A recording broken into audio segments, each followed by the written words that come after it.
He mopped floors. He fixed light bulbs. And then one day, he solved a college-level math problem in front of a stunned class. But that was only the beginning. This is a story of how a forgotten janitor turned a hallway into a classroom and taught an entire school how to believe again. Fourth period. On an otherwise ordinary Thursday afternoon at Hawthorne Valley High School, in the small town of Summit Springs, Colorado. The air inside the calculus classroom was as heavy as the complex functions scribbled across the whiteboard. Sunlight filtered through the windows, casting long lines of light on the tile floor, illuminating tiny dust particles drifting aimlessly. Students slouched over their desks, some hiding phones beneath notebooks, most glancing at the clock more often than at the board. Mr. Carter, a tall, wiry man with graying hair and a reputation for his dry voice and razor-sharp sarcasm, stood with his back to class, hands still working through an endless derivative expression. The room dragged on in weary silence until a faint creak echoed in from a hallway, the sound of an old mop sliding across tile, the soft squeak of cart wheels rolling steadily forward, a quiet reminder that someone else was still working. Silently, methodically, Mr. Carter turned, his eyes flicking toward the door. A smirk curled across his face, part mocking, part taunting. "Well, look who's dropping in right on time," he said loudly, pointing toward the entrance. "Mr. Williams, think you can solve this one?" A few students chuckled, not loudly, but enough to snap a few out of their half-sleeping slouch. Heads turned. Some exchanged puzzled glances, unsure if this was a joke or part of some strange classroom skit. Thomas Williams, the school's 52-year-old janitor, stood in the doorway. His faded forest green uniform bore a stitch patch that read T. Williams. In one hand, he held his mop. His work boots were wet with a few streaks of cleaning solution, but his eyes, steady, unshaken, no embarrassment, no anger. He simply looked into the classroom, then stepped forward, unhurried. "Mind if I give it a try?" Thomas said, his voice low and calm, gesturing toward the board. Mr. Carter raised an eyebrow, the faintest flicker of curiosity creeping into his voice. "Be my guest." Thomas leaned the mop into the corner of the room and stepped up to the board, not rushed, not showy. He picked up the marker, scanned the equation, his brow furrowing, not out of confusion, but like a man recalling something familiar. Then he began to write. The first line, a clean transformation. He murmured, "This is a series problem. You just identify the embedded function first, then simplify." The room went completely still. No one moved, only the soft squeak at his marker and the creak of a chair as one student instinctively leaned forward. Within minutes, the whiteboard was covered, line by line, precise, clean, correct. Thomas set the marker down, turned, and said quietly, "That's one way to do it." No one laughed. No one sneered. A student near the door whispered, "He did all of it in his head." A wave of stillness swept across the room. Mr. Carter stood frozen, mouth slightly open, but no words came out. The smirk had vanished, replaced by something rare. Confusion. Thomas gave a slight nod, picked up his mop, and turned to leave. The sound of his boots squeaked gently on the tile as he walked out, as if he had never been there at all. Less than 5 minutes after Thomas Williams left the classroom, phones began to slip out of backpacks, and the first video was already being edited. Emily Rhodes, a junior who always sat in the third row, had recorded the entire moment with her phone's rear camera, her hands shaky, but steady enough to capture every line on the whiteboard and the frozen expression on Mr. Carter's face. By lunchtime, the clip was up on TikTok with the caption, "When the janitor silenced the whole class," and the teacher hashtag Thomas Williams, hashtag math legend. Within hours, the video spread like wildfire. First, it made the rounds through Hawthorne Valley High group chats, then onto Instagram stories, and eventually into student forums across the entire Summit Springs district. The comment section lit up. He just solved a college-level chain rule problem without a calculator. I didn't even understand the question. Who needs Mr. Carter when we've got Mr. W? Can't believe the man who mopped the hallway yesterday made me want to learn math today. In the teacher's lounge, whispers spread like static. Ms. Daniels, the physics teacher, froze mid-bite over half a sandwich, her eyes glued to her phone screen. He did all of that in his head? Mr. Beckett, who taught English, gave a quiet nod. No notebook, no calculator, not even a second of hesitation. Across the room, Mr. Carter sat in the corner, pretending to grade papers, but his eyes were fixed on a half-closed laptop screen in front of him. His face was pale, and the usual edge of sarcasm had vanished. Meanwhile, upstairs on the second floor, something happened outside the supply room that hadn't happened in 6 years. Students were waiting, not to call him for cleanup, but to ask for help. Jordan Myers, a senior known mostly for obsessively guarding his GPA, was the first to speak up. "Mr. Thomas, do you tutor?" Thomas blinked, still holding a bottle of glass cleaner. "It's been a long time since I taught anyone." "Well," Jordan smiled, holding up his calculus book, "maybe it's time you came back." Thomas chuckled, not the awkward kind of laughter people use to dodge attention, but a rare, warm sound, surprised, touched, as if the world, after years of passing him by, had finally paused and said, "We see you now." That afternoon, long after most students had gone home, Thomas Williams sat alone on the back steps behind the gym. In his hands was an old steel thermos filled with hot tea, ginger, and honey, a ritual he'd kept for decades. The March wind of Summit Springs blew crisp and clean, carrying the scent of pine trees and a faint trace of chalk dust still lingering from the classroom. He didn't know how far the video had spread. He didn't use Instagram. His phone was still a flip model, tiny screen, no internet, but he could feel it in their eyes. The students who used to walk past him like he was invisible now smiled when they passed. Ms. Daniels offered him coffee in the teacher's lounge, and the part that startled Thomas the most was that he didn't feel awkward about it. Not anymore. It had been a long time since he'd felt this way. That evening, in his small 2-bedroom apartment at the end of Maple Street, Thomas opened a cabinet under his bed, the one where he kept an old, worn cardboard box with a lid bent from time and weight. Inside was a faded sweater with the University of Montana logo, a mechanical pencil, a few yellowed transcripts, and a photo. In the picture, an 18-year-old boy with thick hair and a bright smile, standing beside a dark-skinned woman in a factory uniform. His mother, Estelle Williams, the woman who once told him, "If the world shuts its doors on you, you better carry your own key." When Thomas got into college on a full scholarship for mechanical engineering, everyone in their little neighborhood in Topeka, Kansas, knew his name. He was the top of his class, a state science fair champion, the kid who once took apart his family's broken radio and turned it into an FM transmitter so the whole block could listen to football games together. But sophomore year, Estelle got sick, late-stage cancer. When Thomas rushed to the hospital, she told him, "Don't come back. I'll manage." But he never listened to that advice.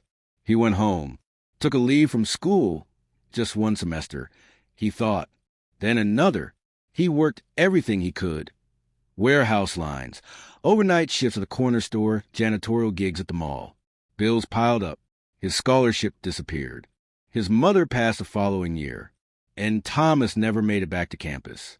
But the strange thing was, the numbers never left him.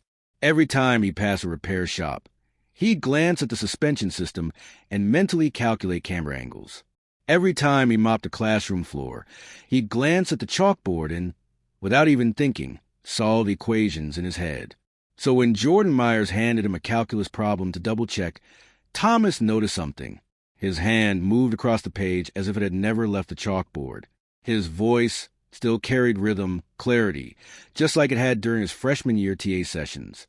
But Thomas didn't say any of that. He just smiled, folded the old sweater, placed a photo gently back in the box, and whispered to himself, "The numbers never forgot me. I just forgot myself for a while." The streetlight outside his porch flickered faintly. Thomas sat quietly on the front step, gazing up at the sky over the small town, not because he was chasing some lost dream, but because deep down he realized the dream had never left.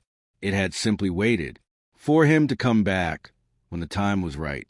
There was one thing no one had ever noticed at Hawthorne Valley High. The man pushing the gray utility cart never walked past a math classroom without glancing, just slightly, toward the board. Thomas Williams lived by a quiet routine. Each morning, he cleaned the teacher's lounge, emptied cafeteria bins, checked the science lab sinks, then moved on to the main academic hallway. Every step silent. His shoes made no sound.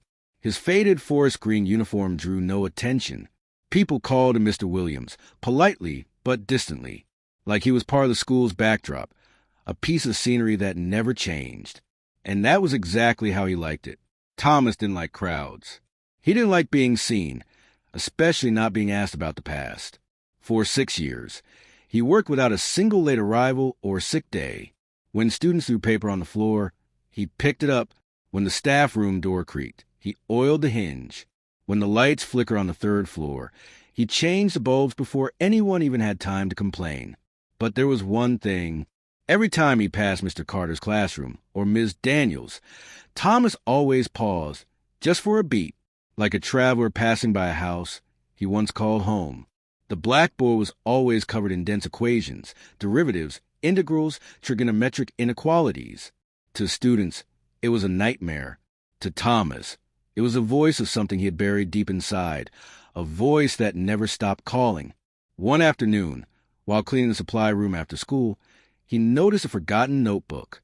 It held a half-solved calculus problem, incorrect in its transformation. Without thinking, Thomas picked up a pencil, quietly corrected 2 lines, and walked away before anyone could notice. What he didn't know was that the notebook belonged to Jordan Myers, and that small act of correction would lead Jordan to seek him out the next day. The sudden attention didn't change Thomas's routine. He still pushed his cart, still checked the restrooms, still stood silently in front of the industrial fan when sweat stuck his shirt to his back. But he knew now. The eyes that passed him saw something different. Ms. Daniels, the physics teacher, was the first to offer him ginger tea during recess. "We usually drink together in the lounge," she said, "and I think someone who can solve a chain rule problem in under 3 minutes deserves a seat at the table." Thomas smiled, not in refusal, not in acceptance, just a soft smile, the kind worn by someone who has already lived through things larger than polite invitations.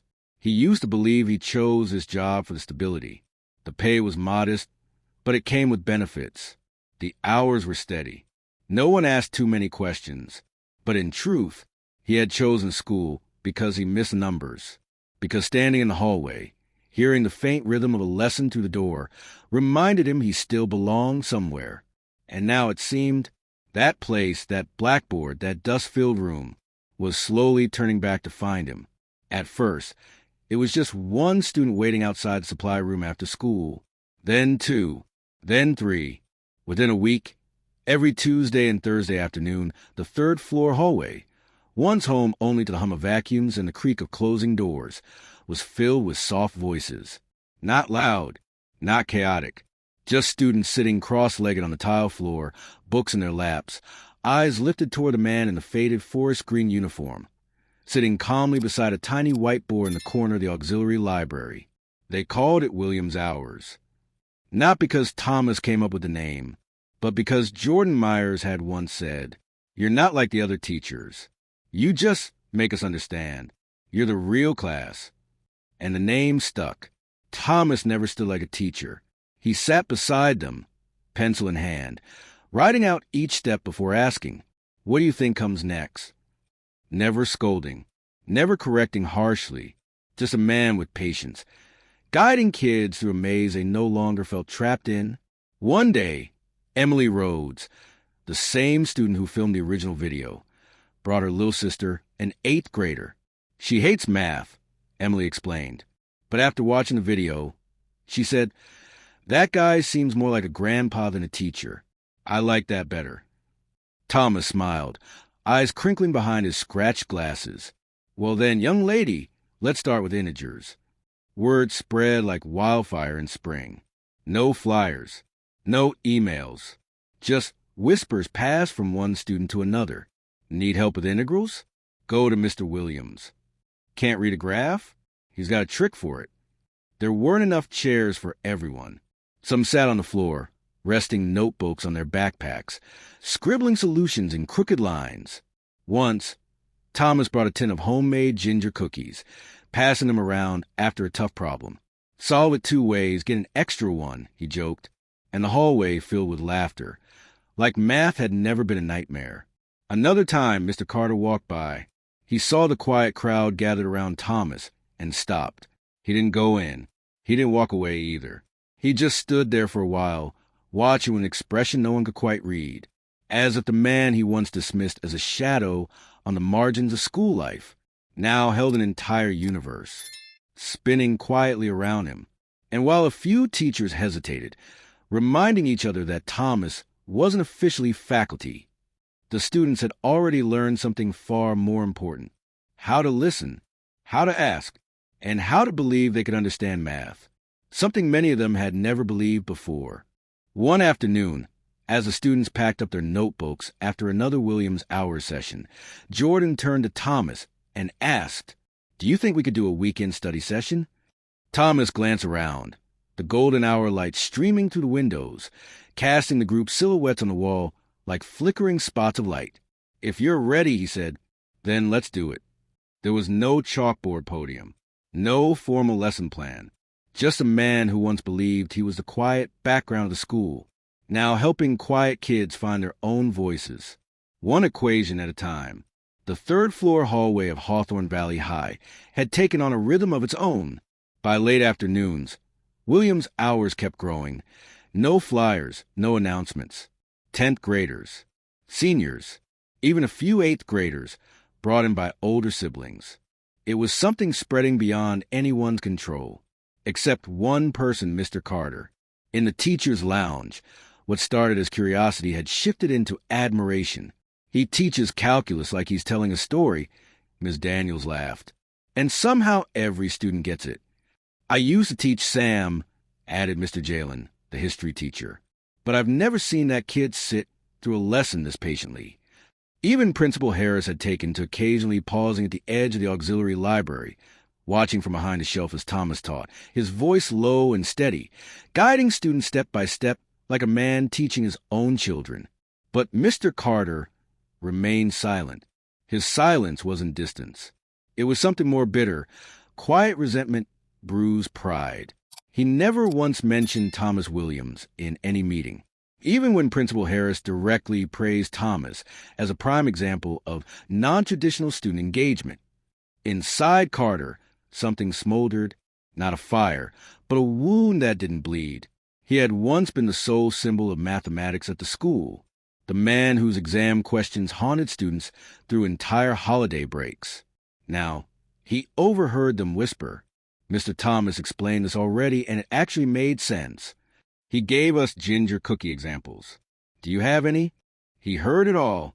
One Wednesday afternoon, he lingered in the supply room, pretending to search for a box of dry erase markers, just so he wouldn't have to walk past a Williams Hours group. His hand trembled slightly as he sifted through the drawers, and he wasn't sure what he felt more, anger or sorrow. Had he been replaced? Or simply left behind? Principal Harris could sense it. The next afternoon, he invited both Thomas and Mr. Carter into his office. Two men sat across from one another, one with sleeves rolled up from changing a light bulb, the other adjusting his tie. As always, "I'd like to formally propose that Mr. Williams lead an after-school math tutoring program," Principal Harris said. "Voluntary, of course, but with compensation. We need more people like you, especially for students struggling with the subject." Thomas bowed his head slightly, his voice slow and measured. "I've never taught in classroom. I don't have a degree, just experience and a box of pencils." "That's enough," Harris smiled. "I'll take care of the rest." Mr. Carter said nothing. His lips pressed into a tight line. His eyes drifted into the space between the two men, caught somewhere between pride and the sting of being overlooked. "I'm not opposed," he said quietly, "as long as the kids are learning." But the bitterness in his voice hung in the air like smoke. After the meeting, Thomas spotted Carter at the parking lot, bent over the open trunk of his car, sifting through folders. He stopped beside him, didn't speak right away. Then, after a moment, he said softly, I never thought I'd teach again, but if I've stepped into your space, I'm sorry." Mr. Carter didn't turn, but his reply hit Thomas like a breath held too long. "Don't apologize for being seen when no one's ever really seen me." That evening, Thomas sat quietly at home in front of the old box holding his University of Montana sweater. For the first time, he opened the lid without feeling regret. He only felt one thing. It was time to write the next chapter of a dream that had waited long enough. The following Monday, Principal Harris called Thomas into his office. The room was the same, neat sunlit, but the air carried a different weight. "I brought it to the board," Harris said. "Starting next term, we'd like to make Williams Hours an official tutoring program." Thomas sat still, hands resting on his lap, eyes lowered to the floor.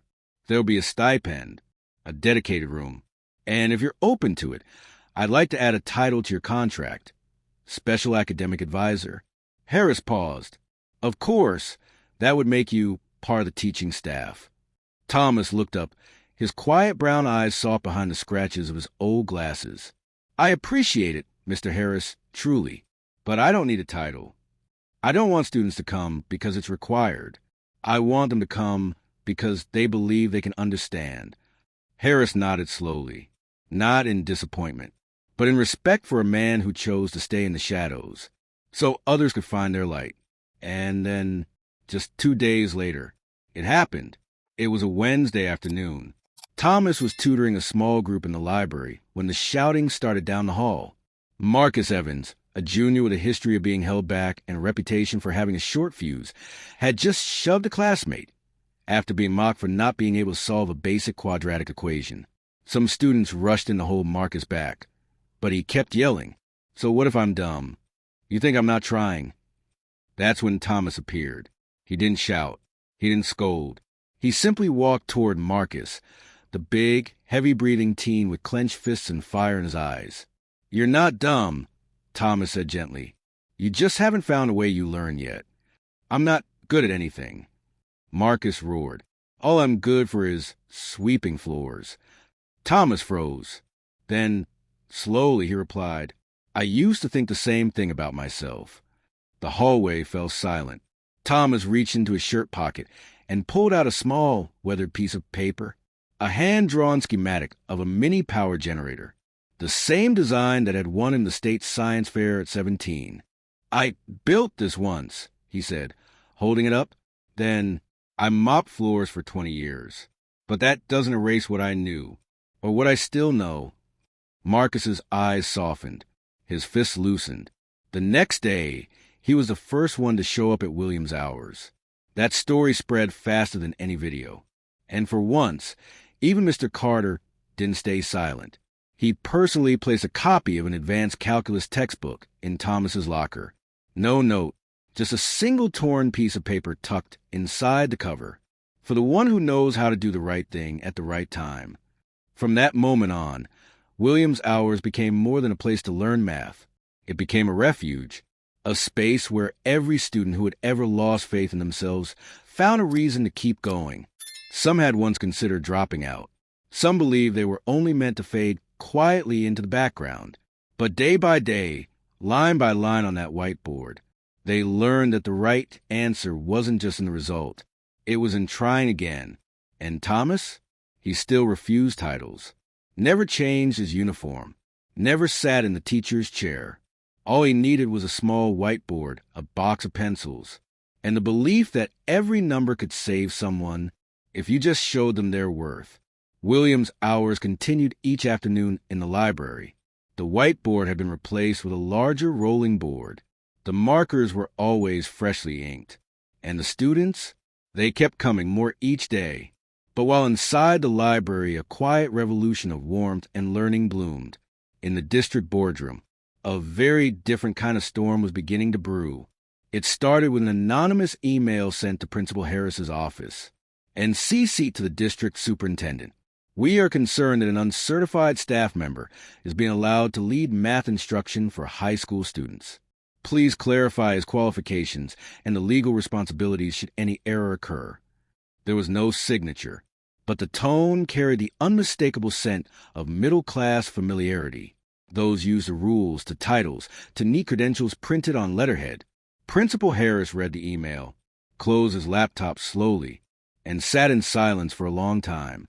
That afternoon, he walked into the library during Williams' hours.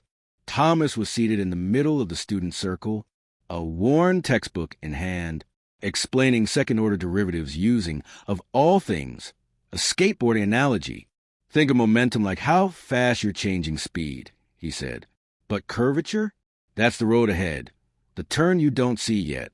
Math is always telling you where the bend is, if you know how to read it. Laughter rippled through the room. Even Marcus cracked a rare smile. Harris didn't say a word. He simply nodded once, quietly, then turned and walked away. 3 days later, the school board held a closed-door meeting. Thomas wasn't invited, but his name came up more than anyone else's. "We can't allow this precedent to continue," one board member said. "I don't question the man's good intentions, but no certification means he should not be teaching." "He's not teaching," Harris replied slowly. "He's supporting, and the students are making real progress. We have data. Fine. But what if a parent complains about incorrect instruction? What if a student fails a test from using the wrong method?" Harris leaned forward.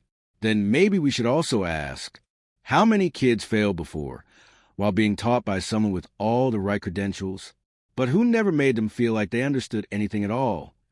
Silence fell over the room. Nods, half-hearted, eyes averted. That night, Thomas received a call from Harris. His voice was steady, but the weight of strain clung to every word. "I want to be honest with you, Thomas.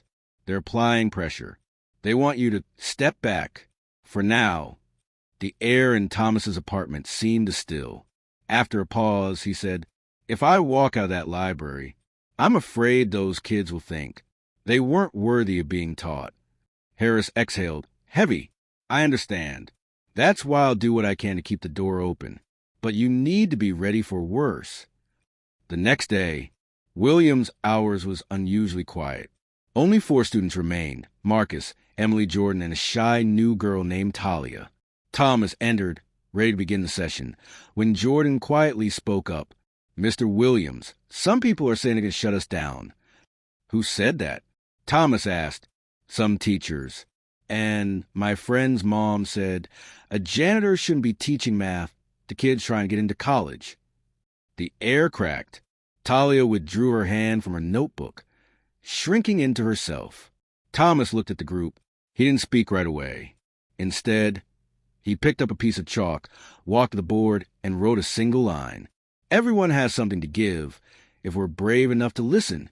Then he turned, his voice steady and low. "We don't know what tomorrow holds, but today, if anyone here wants to learn, I will still teach." The group nodded. No one left. Talia looked up at him and smiled for the first time. Outside, the library doors eased shut, but inside, the light of belief kept burning, even as the wall of prejudice loomed ahead. That Friday, just before third period, the entire school buzzed with whispers. Flyers had appeared everywhere, plastered across classroom doors, slipped through locker vents, even tacked onto the teacher's lounge bulletin board, printed in bold red ink. "The one teaching us has no podium, but he has something not every certified teacher does, faith." Beneath that, in handwritten scrawl, hashtag keep Mr. Williams, for the one who never gave up on the ones who were left behind. The first person to walk into Principal Harris's office with a copy of the flyer was Marcus Evans, his head held high, his voice unwavering. "We wrote it," he said. "Me, Emily, Jordan, Talia, and over 50 others. He didn't just teach me math," Marcus added, his voice trembling, eyes glistening. "He's the first person who told me I wasn't bad. I just needed another chance." Principal Harris looked at the boy he once knew only as the repeat student. But today, he saw someone entirely different, not defiant, not disruptive, but grateful and no longer willing to stay silent. That afternoon, a special parent meeting was called. Outside the library, dozens of students lined the halls, holding handmade signs. "Thomas Williams, the teacher without a tie who reached our hearts." what matters isn't our test scores. It's how someone makes us feel seen. Inside the meeting room, the tension was tight enough to snap. A middle-aged parent stood up, her tone clipped. I understand the kids admire him, but who's verifying that his lessons are accurate? I want my child taught by someone certified. Then, from the back of the room, a calm yet firm voice rose. Ms. Daniels, the physics teacher. I have a master's in education, she said, but I've never seen students willingly come to my classroom after hours like they do for Mr. Williams. Yes, credentials matter, she added, but so does reaching a student's heart, something no curriculum can teach. Then Emily, 12th grade, nervous but unshaken, raised her hand. When my parents divorced, I failed math. I was going to skip the SATs. I didn't think I was good enough. She paused, then looked directly at the crowd. Until the man some of you call just a janitor, showed me how to find the limit of a function, using the slope of a hill, and said, you can do it as long as you don't stop halfway. Silence, not a whisper. He didn't teach me because he had a contract, Emily continued.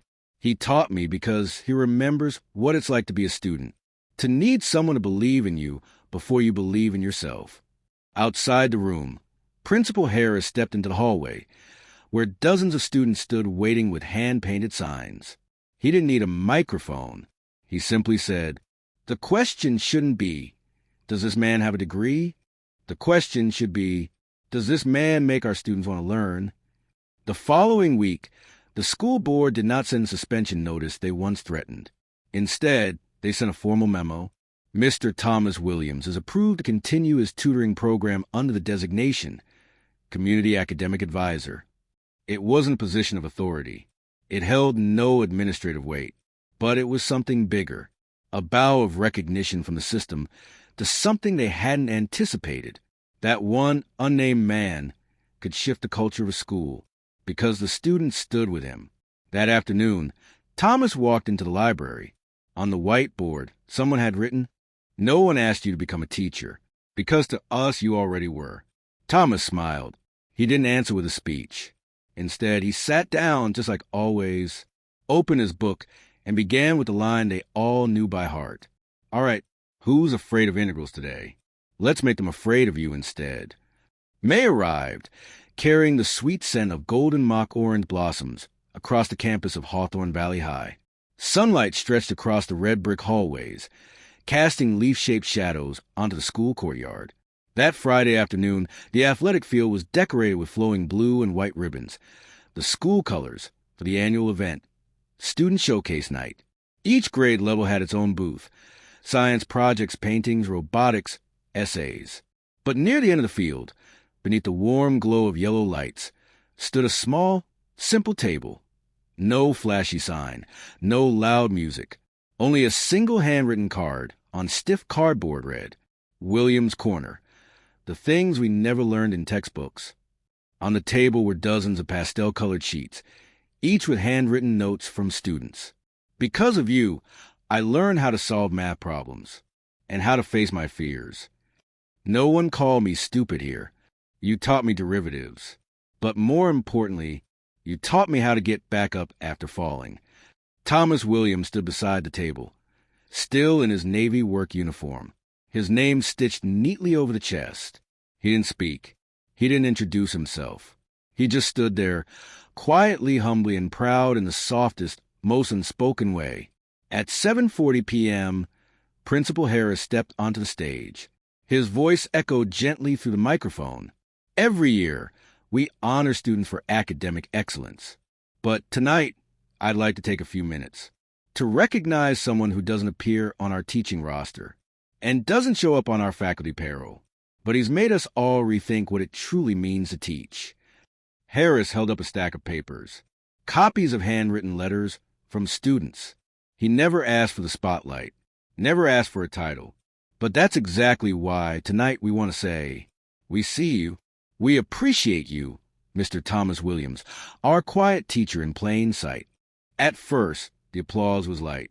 Then it grew, wave after wave, from students, parents, and faculty alike. Marcus let out a sharp whistle. Jordan beamed. Talia's eyes shimmered. Emily raised a sign above her head that read, "Thank you, Mr. W." Thomas stepped forward. The spotlight didn't blind him, because he'd already been lit by the light of others for quite some time. He didn't take the microphone. He simply bowed deeply, then looked across the school grounds. This place that had once been merely his workplace now truly felt like home. "I'm not a teacher," he said gently, his voice carrying without a mic. "I'm just someone who once needed a teacher, and didn't want anyone else to walk alone the way I once did." That night, back at his small apartment, Thomas slid the familiar box from beneath his bed for the first time in 30 years. He pulled out his old University of Montana sweatshirt, its faded logo barely visible, and beside the box now sat something new, a bundle of student letters tied neatly in blue and white ribbon. He placed them inside, not as a memory, but as a legacy. At Hawthorne Valley, they no longer called him the janitor. Now, whenever a student hit a wall with a math problem, they'd say, "Go ask Mr. W. He won't just solve it for you. He'll help you understand why you're worth understanding it." And that is what it truly means to teach.